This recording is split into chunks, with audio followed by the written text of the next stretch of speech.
Okay, welcome into our exclusive streaming update here at ABC 15. I am Ashley Holden, and we also have Melissa Blasius. Both of us have been diving in deep to a really heartbreaking and tragic case of 10-year-old Rebekah Baptiste. We wanted to do this because I've seen so many of your questions on social media, and I felt like we could sit down and talk through those and also talk through a new report that we just got on Friday from the Navajo County Sheriff's Office. And there is so many details. There are so many details in this report that we want to get through and talk about and again answer your questions. So I just briefly, before we really start this discussion, Melissa, I want to take people through just kind of the quick facts of this case. So Rebekah Baptiste, she was 10 years old, and we know that there was a 911 call that police met Rebekah's family at an intersection in Holbrook, Arizona. And what they found there was Rebekah, who, according to reports, police say she wasn't breathing. She was severely injured. She was eventually taken to a hospital and then transported here to the Valley to Phoenix Children's Hospital, where she passed away 3 days later. So this all started on July 27th, and Rebekah passed on July 30th.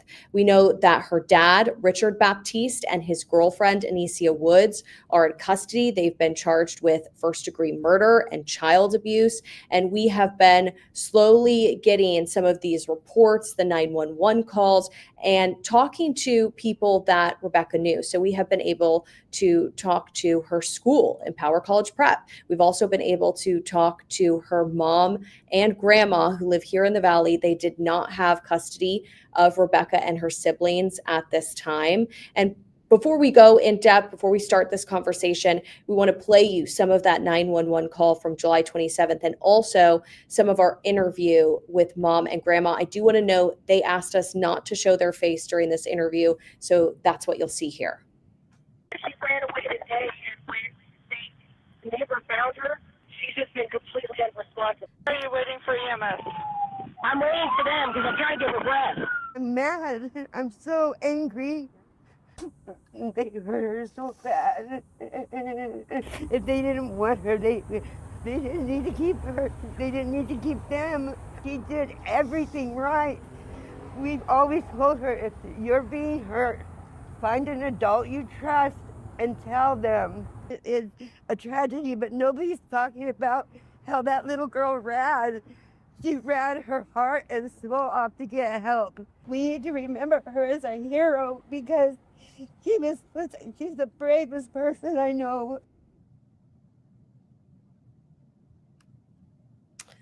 Wow, just a sweet, sweet little girl who whose death has been so tragic. Tell me a little bit, Ashley, about you did talk to the mom. Now, the mom does not have custody. Did not have custody of Rebekah. Had not had for quite some time, years and years.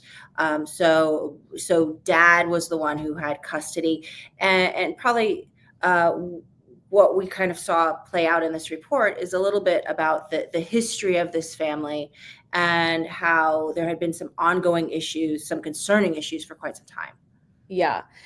We learned in the report that according to Anicia Woods, which is Richard Baptiste's girlfriend, she says that the family had 5 caseworkers. It was her who you could hear in that 911 call. And we actually read in this report that Richard Baptiste says that they did have contact with DCS, that there were different reports of suspected abuse, and he claims that they were all unsubstantiated.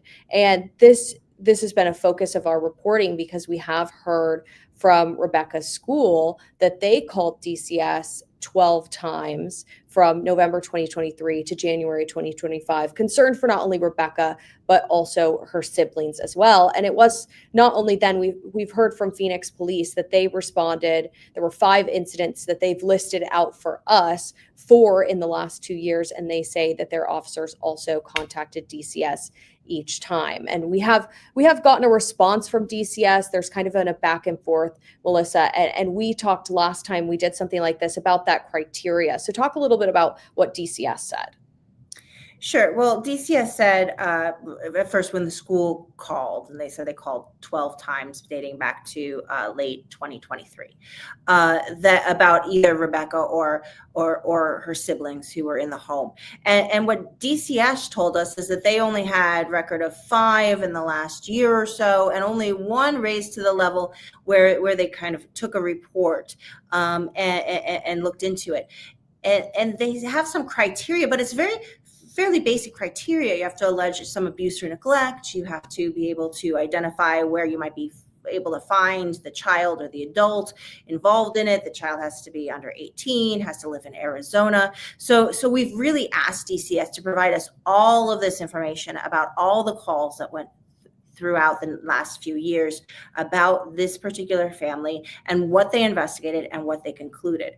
What we don't know at this point is when they moved from Maricopa County, from the Phoenix area, to rural Apache County in northeastern Arizona, if DCS or authorities had any idea that they were out there and had tabs on them over the last month or so of Rebekah's life. That's some of the unanswered questions we have at this point. But we do see in the report, and Ashley, maybe you can fill us in on a little bit of this, is that the dad, Richard, and the girlfriend, Anicia, explain what they say happened over that past month in Apache County.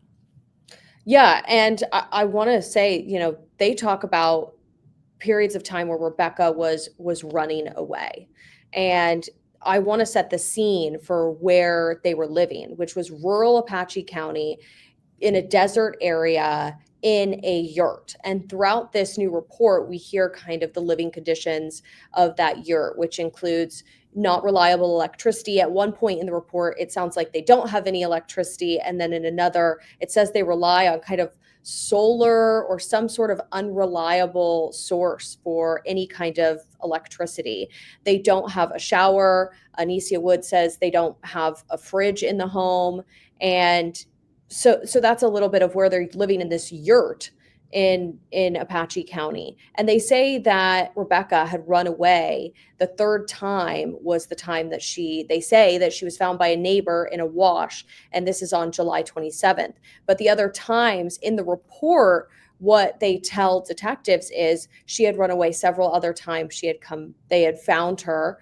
And each time it sounds like they don't call law enforcement. They use neighbors as they sought to find her. And then what's concerning to detectives, it seems, is how they describe her when she comes back. At one point, it sounds like she is having problems walking. She can't sip from a straw. And another concerning point is they mention a situation at a Phoenix apartment before they moved to rural Apache County. And it says that Rebekah jumped out of a 2-story window. And I do think that it's important. I was going back through this report. It's over 30 pages, and there's so many details because this is all coming from Richard Baptiste and Anicia Wood's interview with detectives. And so one of the times that she runs away, it's noted, they tell detectives that she had been hiding in this tree, and this is during the Apache County when they're living there. She had been hiding in a tree. She was picking and choosing adults to go ask to live with them. That is what they tell detectives.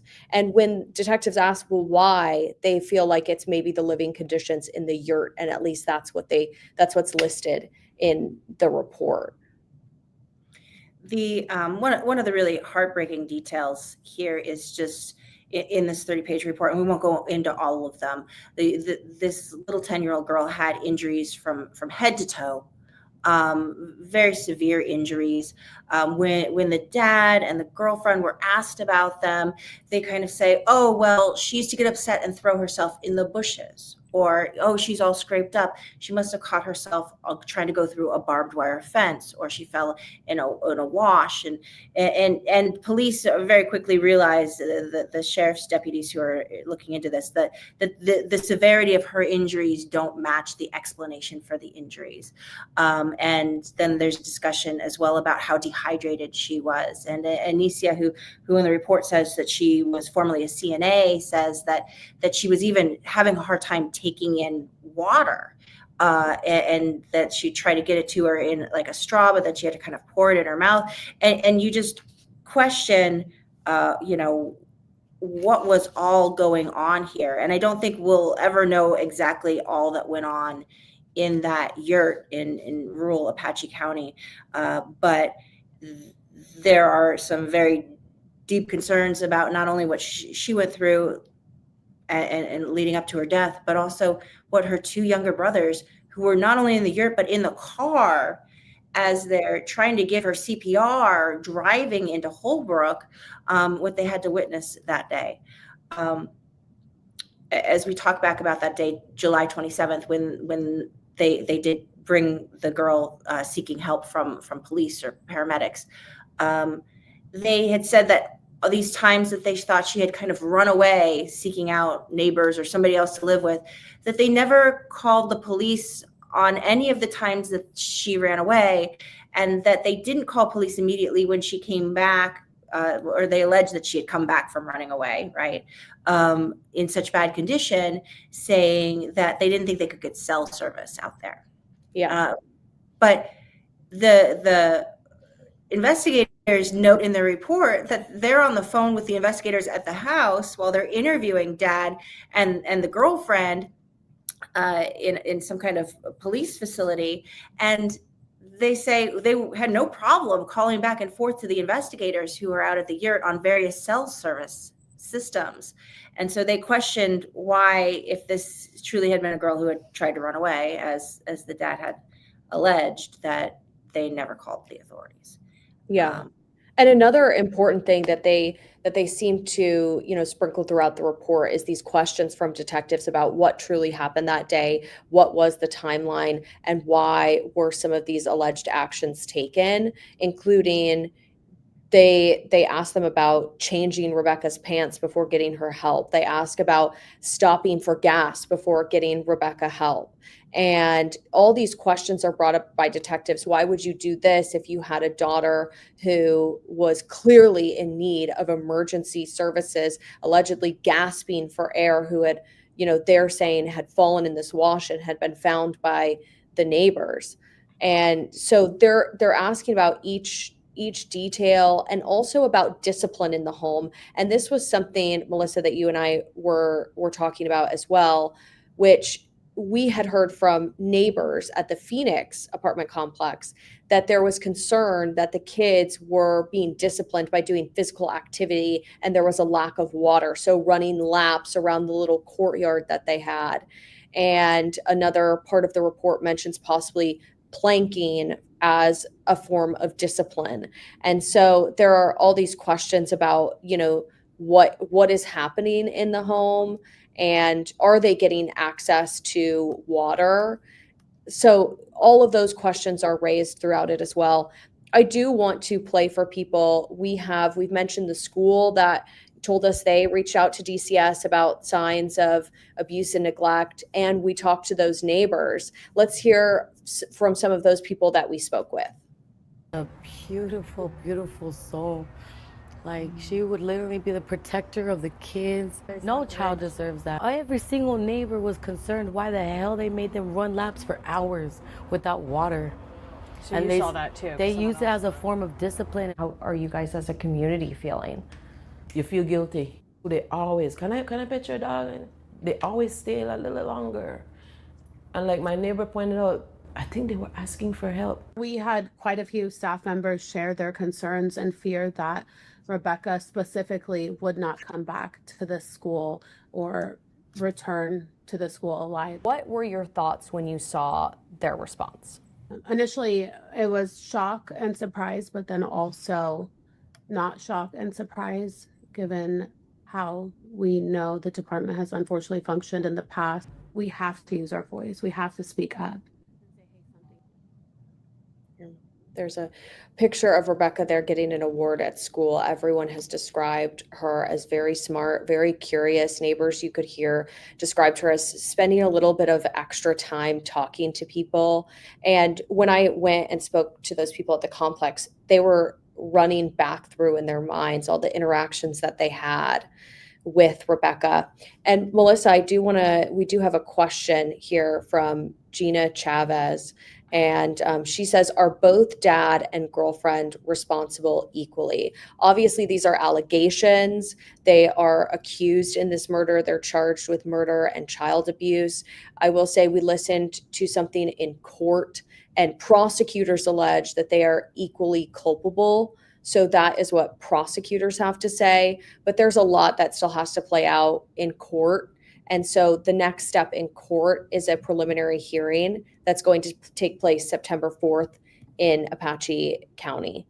So we have a lot more to follow. And Melissa, I know that they do note in here in the report that both Richard and Anicia Woods, they talk about punishments, including punishing Rebekah with a belt. And it's Richard Baptiste who describes using quote unquote excessive force.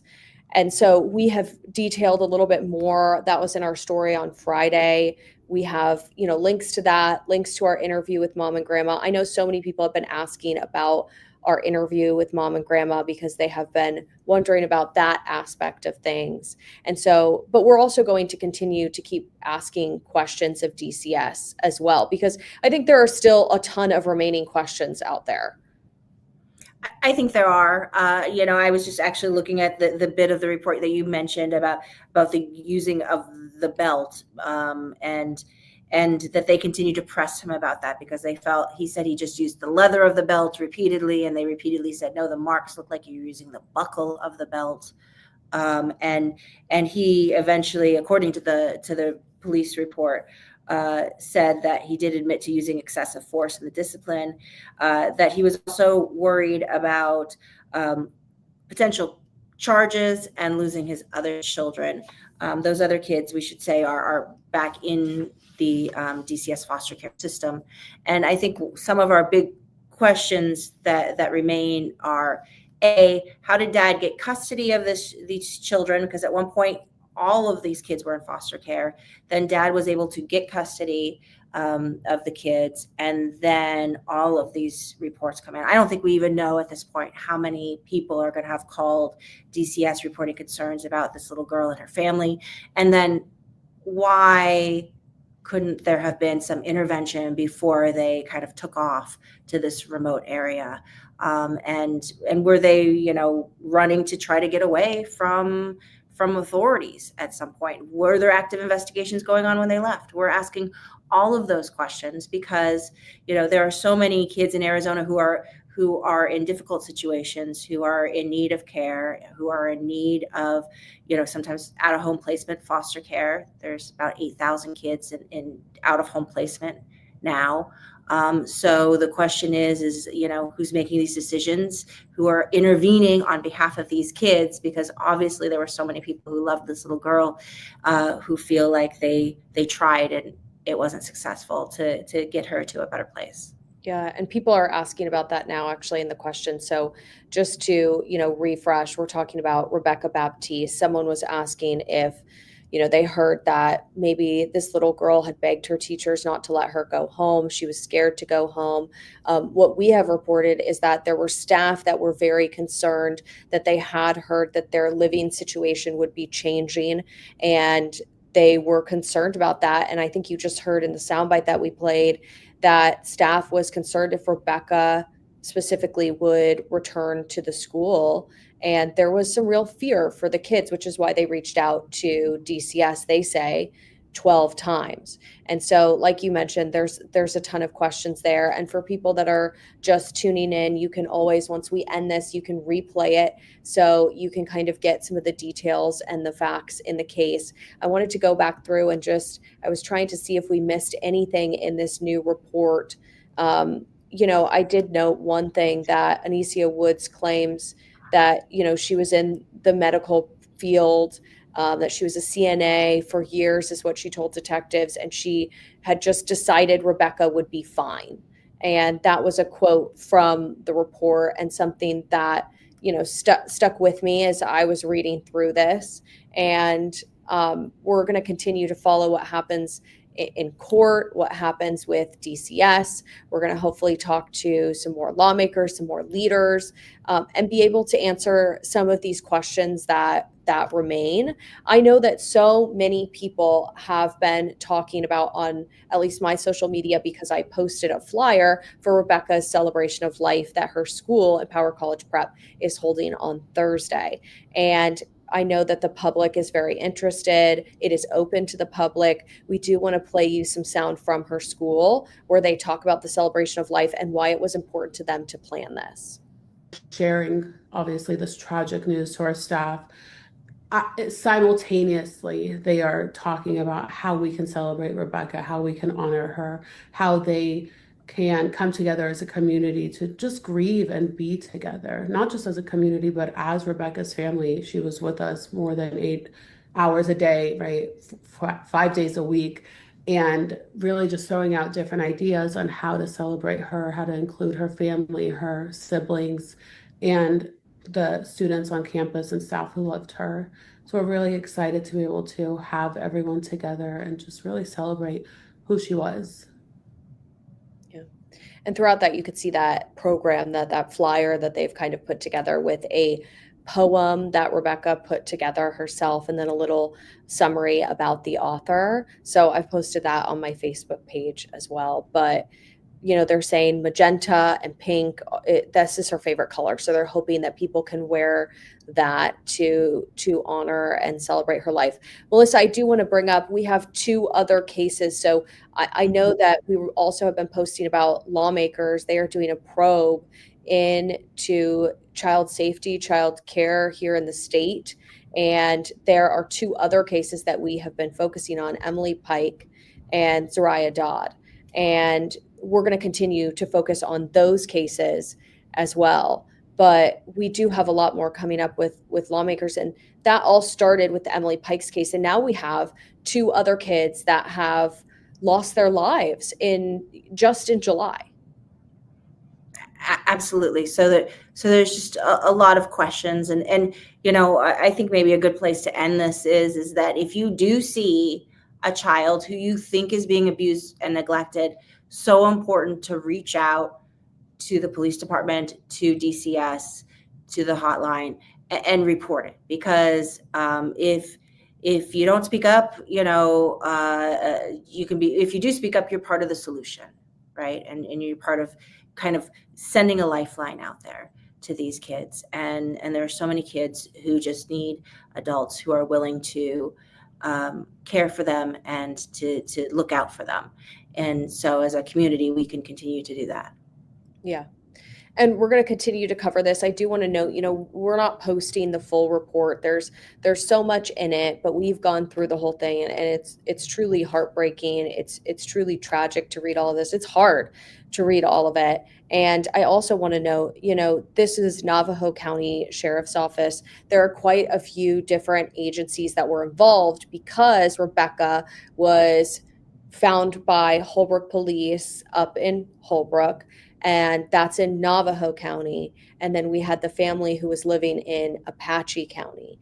And so there are quite a few agencies that were involved just in not only the initial call, but then the interviews, and then, the investigation moving forward. So we have been calling, putting in records requests, and we're going to continue to do that. And we're going to continue to cover all 3 cases. So stay tuned. We're going to post all the links. And then if you missed any part of this, you can go back and you can, scroll through it, watch it again. I'm looking here really quickly. Some of the questions, and, we have some people that are also kind of sharing what they went through, they say, with DCS. And I do want to remind people, if you have something that you would like to pass on to us, you can always write in to investigators@abc15.com, and you can share, because we're going to continue to call on and cover everything that is related to these cases, but also DCS as a whole.